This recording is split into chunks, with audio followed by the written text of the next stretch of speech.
Surat ગ્રામ્યના Kadodara GIDC પોલીસે મોટી સફળતા મેળવી છે.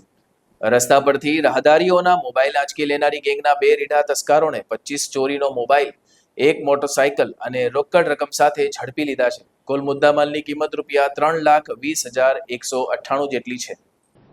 બાતમીના આધારે પોલીસે હરિપુરા ગામની સીમમાં ખાડીવાલા પુલિયા પાસે વોચ ગોઠવી હતી, જ્યાં નંબર પ્લેટ વગરની કાળી હોન્ડા સાઇન બાઇક પર આવતા બંને ઈસમોને કોર્ડન કરીને દબોચી લીધા હતા.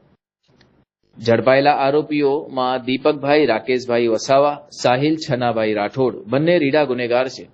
દીપક સામે 9 ગુના નોંધાયેલા છે, જ્યારે સાહિલ સામે લસકાણા પોલીસ સ્ટેશનમાં 1 ગુનો છે. પૂછપરછમાં આરોપીઓએ કબૂલાત આપી હતી કે તેઓ 2 અન્ય સાથીઓ સાથે મળીને કામરેજ, કડોદરા અને કીમ ચોકડી આસપાસ મોટરસાયકલ પર આવીને રાહદારીઓના હાથમાંથી મોબાઈલ ઝૂંટવી લેતા હતા. આ સફળતાથી કડોદરા, કામરેજ અને પાલોદ વિસ્તારના કુલ 7 વણશોધાયેલા ગુનાઓને ભેદ ઉકેલાયો છે.